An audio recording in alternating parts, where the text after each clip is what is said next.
우리는 지금 로마서 11장을 살피고 있습니다.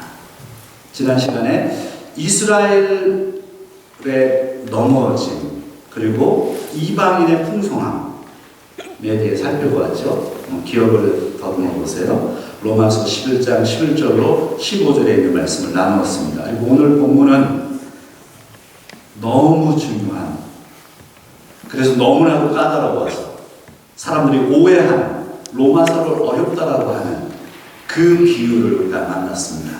그래서 오늘은 이 두 가지 비유, 먼저 첫 열매의 비유와 뿌리와 가지의 비유를 이해를 해야 되고요. 또 한 가지 비유가 나옵니다. 감람나무 비유를 설명할 겁니다. 이 세 가지의 비유를 오늘 풀어가는 것이 오늘 이 설교의 가장 핵심적인 부분입니다. 첫 열매의 비유, 한번 따라하겠습니다. 첫 열매의 비유. 뿌리와 가지의 비유. 첫 열매 반죽과 떡덩이의 반죽, 비유, 떡덩이의 비유, 이렇게 표현해야 됩니다. 첫 열매의 반죽과 떡덩이 비유, 그리고 뿌리와 가지의 비유, 그리고 나중에 하나 더 설명을 드립니다만 감람나무 비유, 이 세 가지죠. 이 첫 열매의 비유, 뿌리와 가지의 비유가 도대체 무엇을 의미하는 것일까? 오늘 본문을 먼저 한번 볼게요. 로마서 11장 16절에 이렇게 기록하거든요. 한번 같이 읽어볼게요. 제사하는 처음 익은 곡식가루가 거룩한 즉 떡덩이도 그러하고 뿌리가 거룩한 즉 가지도 그러하니라. 여러분, 누가 이것 좀 설명해 주실래요? 우리 하은자도 이렇게 오랜만에 얼굴 봐서 한국에 잘 갔다 왔죠? 네. 누가 이 본문을 좀 해석을 해주세요. 제사하는 처음 익은 곡식가루가 거룩한 즉 떡덩이도 그러하고 뿌리가 거룩한 즉 가지도 그러하라. 이게 도대체 무슨 말씀이에요? The part of the offer, first fruits is holy, then the whole batch is holy. If the root is holy, so are the branches. holy라고 하는 단어가 여러 번 나오네요. 그리고 우리가 성경에 나올 법하지 않은 단어들이 나와요. dove라고 하는 거. 그래서 shower dove, 빵들 좋아하시나요? shower dove, dove라는 단어, 덩어리 이런 표현이에요. batch라고 하는 단어. 제사하는 처음 익은 곡식가루가 거룩한 즉 떡덩이도 거룩하다. 뿌리가 거룩한 즉 가지도 거룩하다. 누가 이 본문을 좀 설명 좀 해주세요. 이게 무엇을 얘기하는 거예요? 우리는 로마 이 비유 있잖아요. 로마서를 읽는 우리는 이 비유를 읽으면서 좀 이상하다고 느껴지는 거예요. 도대체 무슨 이야기일까? 그래서 이 본문만, 이 로마서 11장 16절만 딱 띄어서 읽을 수가 없고, 그래서 원래 앞뒤의 문맥과 함께 읽는 거죠, 성경은. 이 본문은 로마서 11장 11절부터 15절에 있는 문맥과 연결되어 있고요. 그리고 이 16절에 있는 말씀은 17절부터 20절에 있는 말씀, 그리고 더 넓게는 24절까지 있는 말씀과 연결되어 있어요. 그래서 제가 흔히 이런 얘기를 하잖아요. 경첩 역할을 한다. 힌지라고 하는 단어를 제가 여러 번 설명드렸죠. 로마서를 설명하면서. 그리고 손 한번 이렇게 해볼까요? 다시?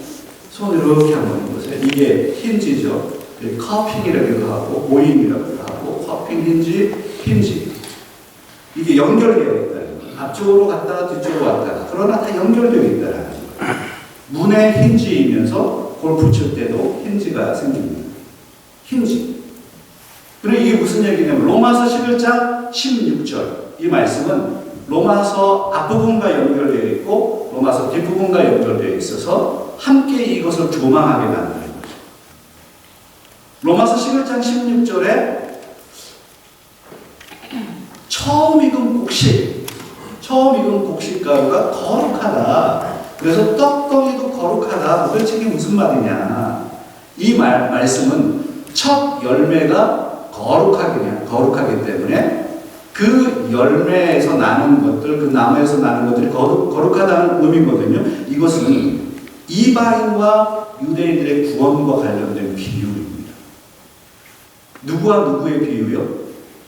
이방인과 유대인의 뭐요? 구원과 관련된 비유예요. 첫 열매가 거룩하다라고 하는 것은 사도 바울께서 구약에 있는 본문을 끌고 들어온 겁니다. 민수기 15장 17절로 21절에 있는 말씀이에요. 이 말씀, 오늘 로마서 11장 16절에 있는 말씀이 로마서 11장 16절에 있는 말씀이 구약의 민수기 15장 17절로 21절에 있는 말씀을 사도 바울이 인용해서 이 부분을 풀어낸다는 얘기죠. 민수기를 한번 읽어보도록 하겠습니다. 그럼 같이 한번 읽을까요? 여호와께서 모세에게 말씀하여 이르되 이스라엘 자손에게 말하여 이르라 너희는 내가 인도하는 땅에 들어가거든 그 땅의 양식을 먹을 때에 여호와께 거제를 드리되 너희의 처음 익은 곡식가루 떡을 거제로 타작마당에 거제같이 들어올리라. 너희의 처음 익은 곡식가루 떡을 대대에 여호와께 거제로 드리리라. 20절에 있는 말씀이 너희의 처음 익은 곡식가루 떡을 거제로 타작마당에 거제같이 들어올리라. 민수기는 율법책이죠. 그래서 구약의 민수기의 율법에 보면 하나님 앞에 첫 소산들을 거룩하게 드리라 라고 하는 것에 포함되어 있는 말씀입니다. 구약에서 곡식의 첫 소산, 가축의 첫 새끼, 그리고 성도들은 그리고 가족 중에 첫 아들을 하나님께 바치는 행위들이 있었습니다. 그렇게 하라고 명령하셨죠. 이로써 이게 무엇을 의미하느냐면 수확물이든 가축이든 사람이든 첫 소산을 하나님께 거룩하게 드리라고 하는 이 의미는 그 모든 것들이 하나님께 속해 있다는 것을 표현하는 것입니다. 그래서 그 첫 예물을 하나님께 열매를 하나님께 드리라. 이것을 이제 예전에 이제 우리 부모님들이 자기에게 이제 적용을 해가지고 자기의 첫 아들을 어떻게 바쳤어요? 목사가 되도록 서원을 하는 거야. 목사를 하려면 지가 가지고 왜 자꾸만 아들한테 이 아들을 목사로 목회로 키우겠습니다 하고 서원을 하는 거야. 그래가지고 나중에 이 커가지고 이 아들은 목사를 할 마음이 없는데 부모님이 서약을 해놔가지고 이 아이가 혼동을 해. 그래서 인생을 어떻게 살아야 될지 몰라가지고 제가 신학교에 갔더니 어떻게 목회자가 되려고 왔어요? 그랬더니 우리 엄마가 서원해가지고 그래가지고 나 목회하려고 이렇게 왔다고 그런 사람이 여러 명이 있었어요. 그렇게 또 적용되더라고요. 그래서 제가 만나는 사람들 가운데 참 목회자들 가운데 이런 사람들이 목회자가 되기도 하고 또 갑자기 변화돼가지고 목회자가 되기도 하고 자기는 이름 때문에 목회자가 된 사람도 있더라고요. 여러분 이름에 자신이 없으신가요? 혹시 이름에 자신이 없으십니까? 이미자는 아니잖아요. 최소한 우리 누나가 이미자예요. 우리 누나는 자기 이름에 대해서 아주 싫어해. 제일 싫어하는 가수가 이미자예요. 미자니, 경자는 그 경자는 또 큰 누나예요. 경자, 미자. 우리 교회는 숫자들이 많아요. 흰수리, 신수리. 이름 좋아. 근데 약간 촌스럽기도 하면서도 괜찮아요. 근데 이름에 자신이 없어. 제가 만난 목회자들 가운데 어떤 분이 계셨냐면 이름이 사형수야. 사형수.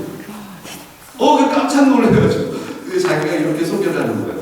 저는 이미 죽었습니다. 내 인생을 하나님께 바쳐준 겁니다. 이미 죽었습니다. 저는 사형수입니다. 자기 자신을 이렇게 소개를 하더니 깜짝 놀랐어요.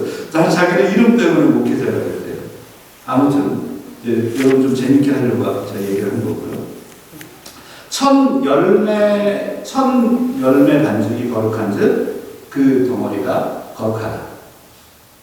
로마서 11장 16절에 있는 본문을 한번 다시 화면에 띄워봐 주세요.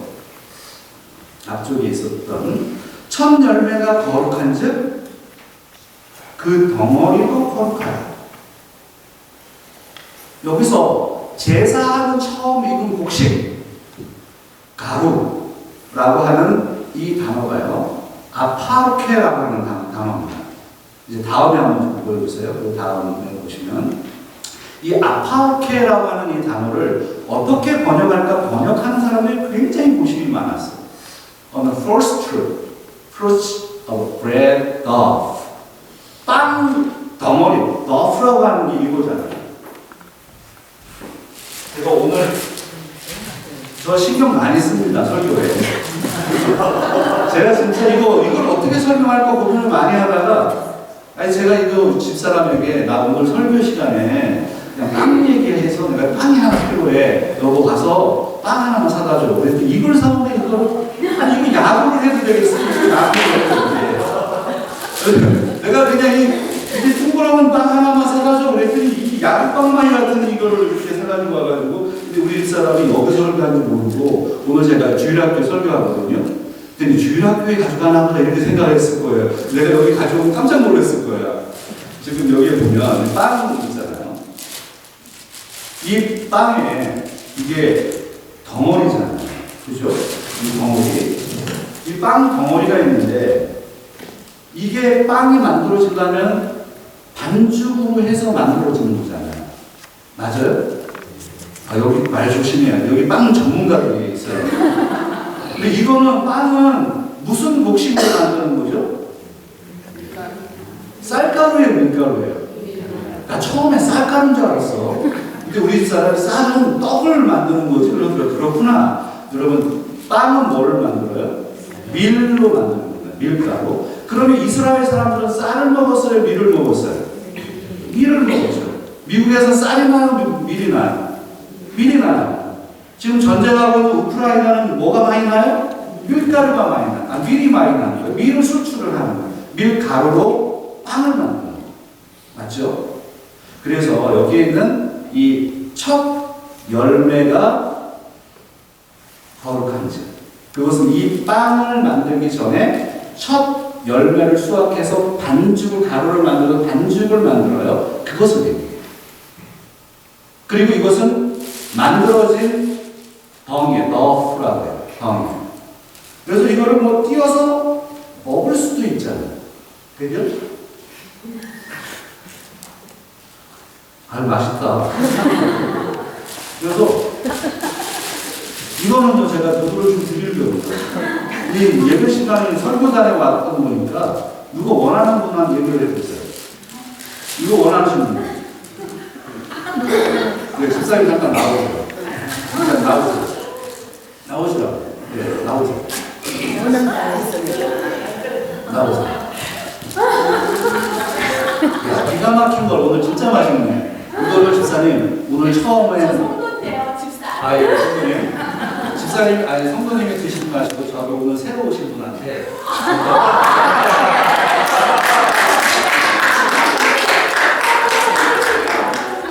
저 뒤에 길에 기대고.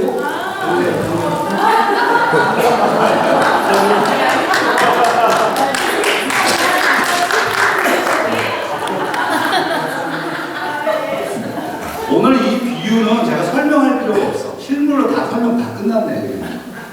여러분의 머릿속에 각인이 될 아파로케. 곡식의 철 열매로 만든 빵 반죽이 거룩한 즉, 덩이도 빵이 자체도 거룩하다. 내가 띄어먹는 것도 거룩하다. 라고 하는 비유입니다. 이것은 무엇을 의미하느냐면, 그래서 빵 반죽 덩어리가, 반죽이 거룩하니까 그걸로 만든 빵도 거룩하고, 뿌리도 거룩하고, 뿌리에서 자란 가지도 거룩하고, 이 부분은 무엇을 의미하는 것일까? 이것은요, 아까 흰지를 얘기했습니다. 로마서 11장 11절부터 15절은 로마서 11장 처음부터는 왜 이스라엘 백성들이 구원받지 못하느냐, 원래 구약에 구원받은 백성들이었는데 왜 구원에서 제외되었느냐라고 하는 질문에 답하고 있었잖아요. 그것을 이들은 예수 그리스도를 믿지 않았기 때문에 구원에서 배제되고 있다는 것을 보여주고, 대신에 이방인들이 구원을 받게 되었다는 것을 설명합니다. 그래서 이스라엘은 넘어지고 이방인은 다시 풍성해진다라는 것이에요. 그런데 이방인들이 야, 우리는 구원받았다, 유대인들은 구원받지 않는구나, 아니 구원 못 받고 그러면 대신 우리가 구원을 받았네 라고 하는 즐거워하지 말라는 얘기를 이 16절에서 합니다. 빵 반죽 덩어리 뿌리는 그래서 무엇을 의미하느냐면 유대인들을, 선조들, 아브라함의 선조들, 구약의 백성들이 거룩하니 하나님이 세운 그 거룩한 백성들, 지금은 넘어져 있는 것 같지만 이 유대인들이 나중에 다시 돌아올 것이기 때문에 그 빵 덩어리, 내가 띄어먹는 그 덩어리, 그리고 뿌리에서 난 가지, 그것도 여전히 거룩하다는 거예요. 그 유대인들이 나중에 돌아올 것을 얘기합니다. 그것을 비춰주고 있는 거예요. 그래서 오늘 우리는 로마서 11장 16절에서 이방인들이 교만해져서는 안 됩니다.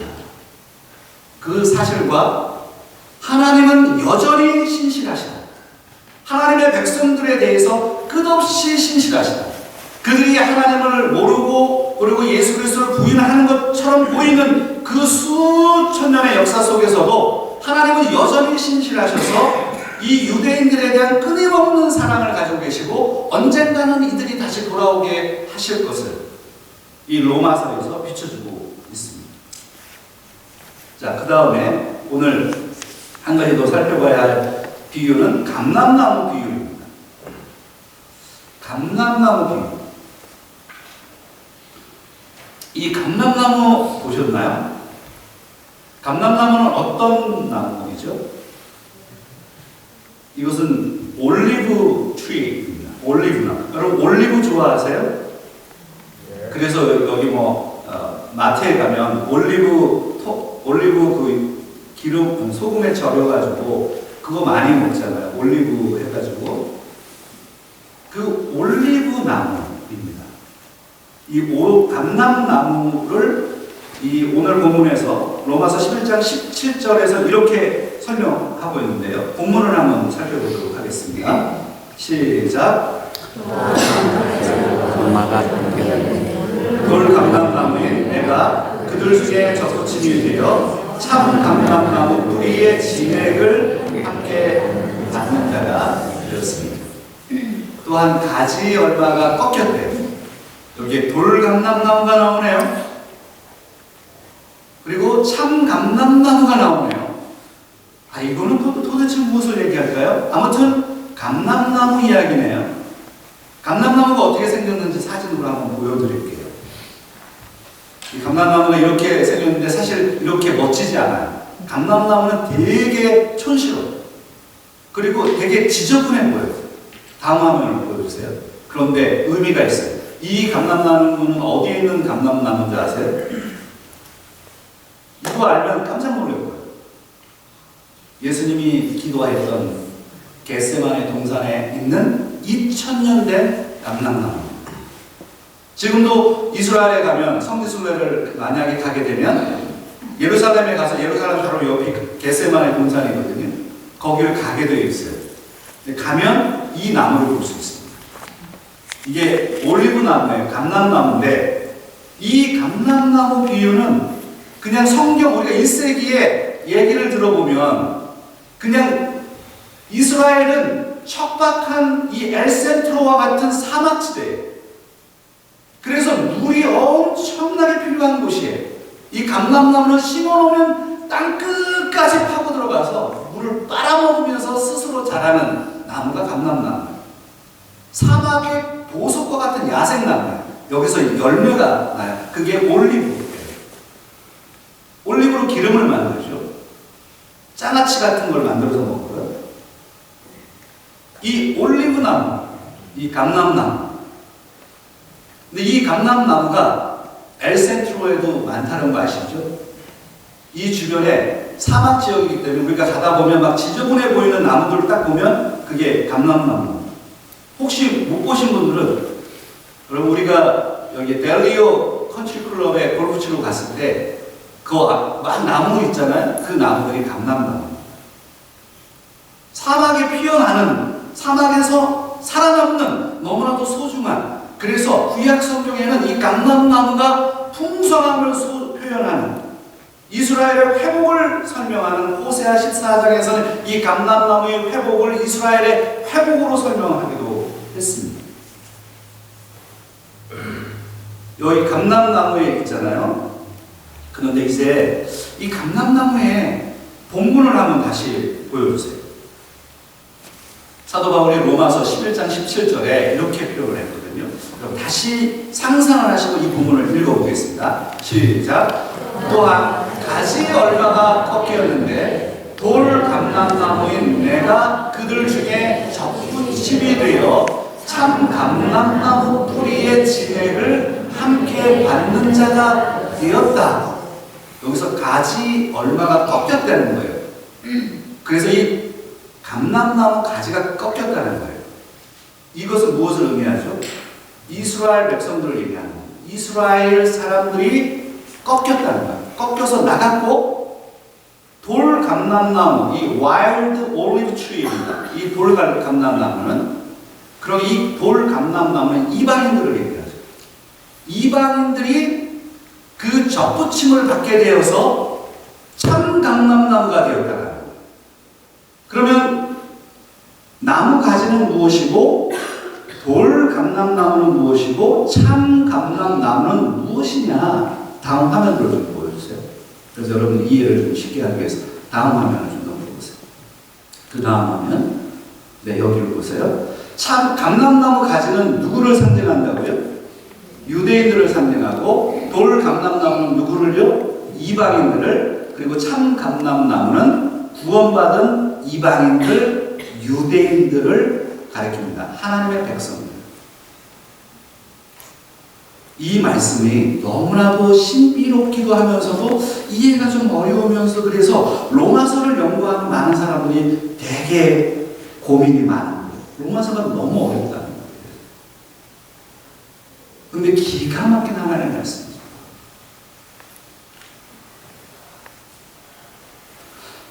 오늘 설교를 좀 정리해 가면서요, 이제 접붙임에 대한 이야기를 해볼게요. 다음 화면 한번 보여주실래요? 접붙임.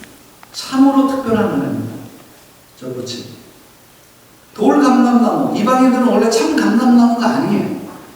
그런데 이방인들은 접붙임을 받아서 참 감람나무가 됐다는 거예요. 그러니까 이방인들은 까불면 안 되는 거예요. 네, 그런 이야기가 제 본문에 쭉 등장하는 거죠. 아, 유대인들, 저것들 은혜도 모르고 구원받은 거 맞아? 이방인들이 자꾸 놀린단 말이에요. 근데 이제 로마서 얘기하는 게 무엇이냐면, 이방인들 너희들 까불지 마. 참으로 특별한 은혜를 받은 사람들은 이 접붙여졌다라고 하는 이 부분을 이해해야 됩니다. 혹시 여러분들이 성장하면서 나무를 이렇게 접붙여 보셨나요? 그런 경험이 있으신 분 있으신가요? 예, 몇 분 계시네요. 여러분들은 다들 도시에서 좋은 거 먹고 사시는 것 같으네요. 예, 우리 아무튼 농담입니다. 접붙임이라고 하면 이 단어 보세요. 에네켄트리아데스라고 하는 이 단어를 이렇게 번역했습니다.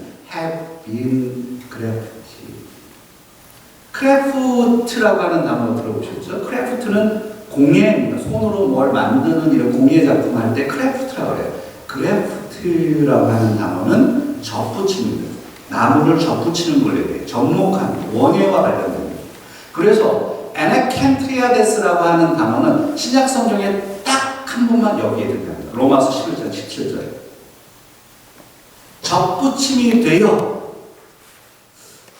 그러니까 사도 바울이 지금 이걸 얘기하는 거잖아요. 야, 돌 감람나무인 이방인 너희들이 지금 참 감람나무에 접붙여진 거잖아 라는 얘기를 하는 거예요. 근데 너희들이 여기 어떻게 들어왔는지 알아? 유대인들이 여기서 가지가 꺾여 나갔기 때문에 너희들이 자리가 생겨서 들어온 거야. 그래서 접붙여진 거다 라는 사실을 얘기를 하는 겁니다. 근데 이 본문이 해석이 어려우셨어요. 많은 학자들이 이 본문을 이제 주해를 하면서 주석가들이 이런 얘기를 했습니다.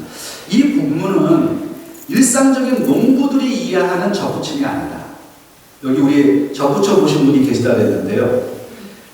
저는 강원도에서 시골에서 자랐지만 그런 걸 해본 적이 없어요. 9살 때 뭐 저는 서울에 가서 살았기 때문에 그냥 개념적으로 나무를 이렇게 접붙일 때는 말이죠. 한번 여러분 생각해 보세요. 진짜 이 감람나무에다가 진짜 나무에다가 이 가짜를 이렇게 갖다가 꽂나요? 아니면 가짜를 진짜를 가짜에다 꽂나요? 생각해 보세요. 잘 생각하셔야 돼요. 제가 여러분들 반응이 없으면 손을 들도록 하겠습니다. 여러분, 진짜에다가 가짜를 꽂아요? 이렇게 접붙인단 말이죠. 아니면 진짜를 가짜에다 꽂아요.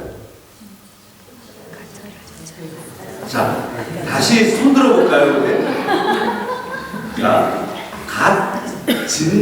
진짜에다가 가짜를 꽂는다. 1번이에요, 1번.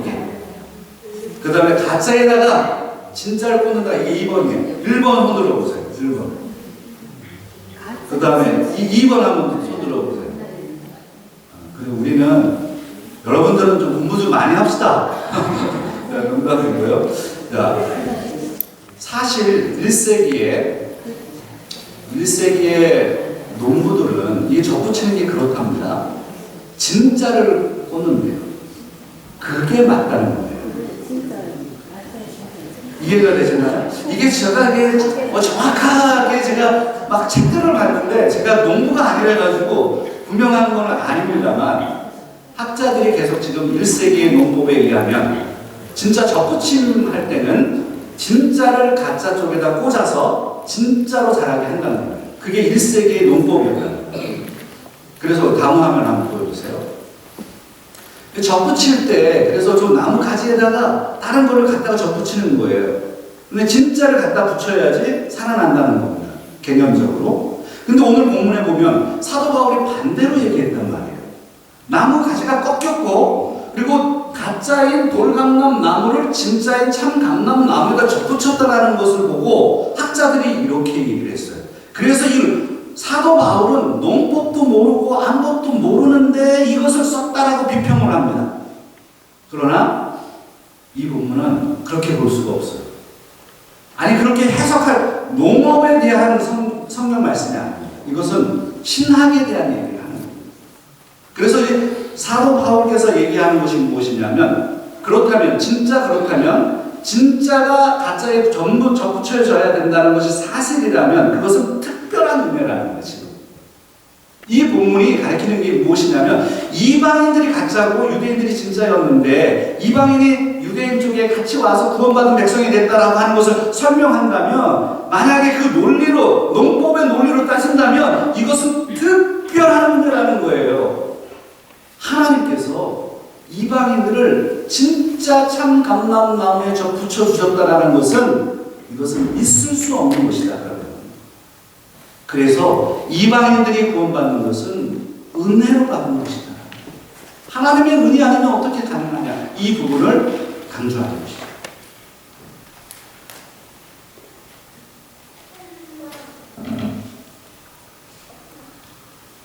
그래서 오늘 이 본문을 통해서 한 가지 적용점을 나누고 설교를 정리하겠습니다. 그 적용점은 무엇이냐면 자랑하지 말라는 거예요. 여러분 같이 한번 얘기할까요? 옆에 사람들에게 자랑하지 맙시다. 자랑하지 맙시다. Do not boast. 자랑하지 말아요. 여러분 무엇을 자랑하고 계십니까? 예수. 무엇을 자랑합니까? 여러분들 그 명품 자랑 하시잖아요. 명품들 가지고 오시잖아요. LV로 되어 있는 건 뭐죠? 명품에서 LV, 루이비통, C로 되어 있는 건 뭐죠? 샤넬, 채널, 인간 채널, 루이비통. 우리는 막 가지고 다니고 막 보여주고 자랑해요. 근데 예수님께서 지금 사도 바울께서 지금 자랑하지 말라는 거예요. 근데 이 자랑이라고 하는 게 뭐 백 좀 자랑하는 것도 어때? 옷 좀 자랑하는 것도 어때? 근데 이 자랑은 구원과 관련된 거예요. 구원을 자랑하지 마요. 그래서 오늘 본문 로마서 11장 18절로 20절에 있는 말씀을 한번 보세요. 로마서 11장 18절로 20절에 있는 말씀 같이 한번 읽어보겠습니다. 그 가지들을 향하여 자랑하지 말라. 자랑할지라도 내가 뿌리를 보존하는 것이 아니요 뿌리가 너를 보존하는 것이니라. 그러면 내 말이 가지들이 꺾인 것은 나로 접붙임을 받게 하려 함이라 하리니 옳도다. 그들은 믿지 아니함으로 꺾이고 너는 믿음으로 서느니라. 높은 마음을 품지 말고 도리어 두려워하라.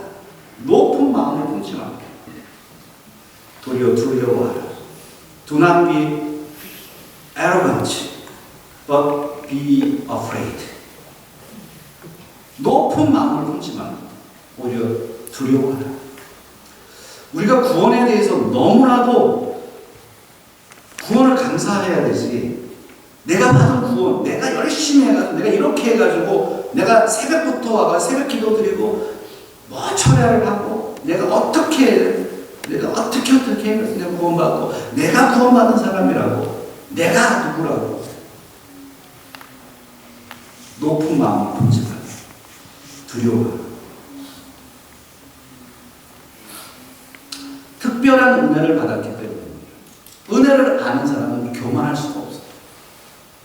내 구원이, 우리의 구원이 한국, 우리 조국 대한민국의 그런 파워풀한 크리스찬들 자랑할 게 뭐가 있어요?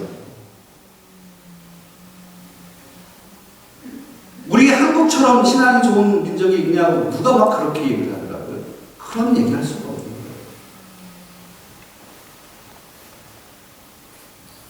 지난 월요일이 무슨 날이었습니까? 1월 20일. 트럼프가 미국의 47대 대통령으로 취임한 날이었습니다. 이번 취임식을 하면서 트럼프 대통령의 취임사가 세간의 주목을 받고 있습니다.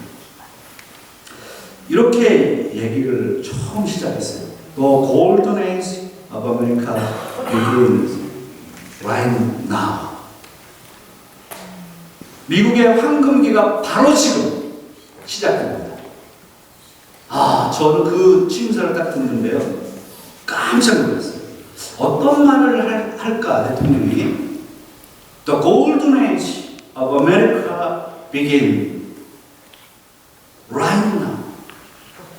지금부터 황금기가 시작됩니다. 그리고 오늘부터 우리나라에는 번영할 것이고 전 세계에서 다시 존경받게 될 것입니다. 이렇게 취임사를 시작했습니다. 한 30분 정도 취임사를 했는데요. 저는 트럼프 대통령의 취임사처럼 미국이 다시 더 번영하고 황금기가 오기를 저도 바라고 우리 성도님들도 바라실 거고 그렇게 기도합니다. 트럼프 대통령은 이 취임사에서 끊임없이 계속 이런 이야기를 한 거죠. 아메리카 퍼스트. 미국의 최우선주의. 경제적으로 부유한 나라가 될 것입니다. 관세를 부과할 것입니다. 석유를 시추할 것입니다. 더욱 안전한 나라를 만들 것입니다. 불법 이민자 문제를 해결하겠습니다. 추방시키겠습니다. 더욱 미래지향적인 나라, 우주 개발에 나설 것입니다. 이런 이야기들을 했습니다. 그러나 저는 개인적으로 아쉬움이 남습니다. 왜냐하면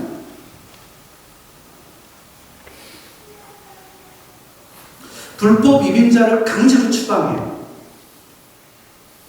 그리고 이민자를 색출해요. DEI, diversity, equity, inclusion, 다양성, 형평성, 포용성 정책을 폐지합니다.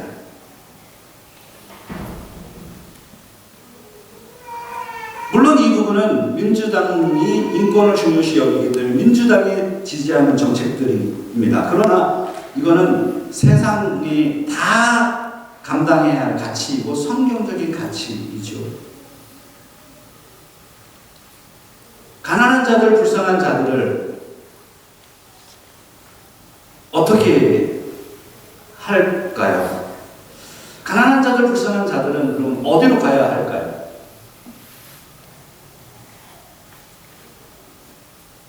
미국은 원래 이민자들이 건너와서 만든 나라입니다. 백인들만의 나라가 아니라 다양한 민족들이 하나가 되어 서로 접붙여진 나라입니다.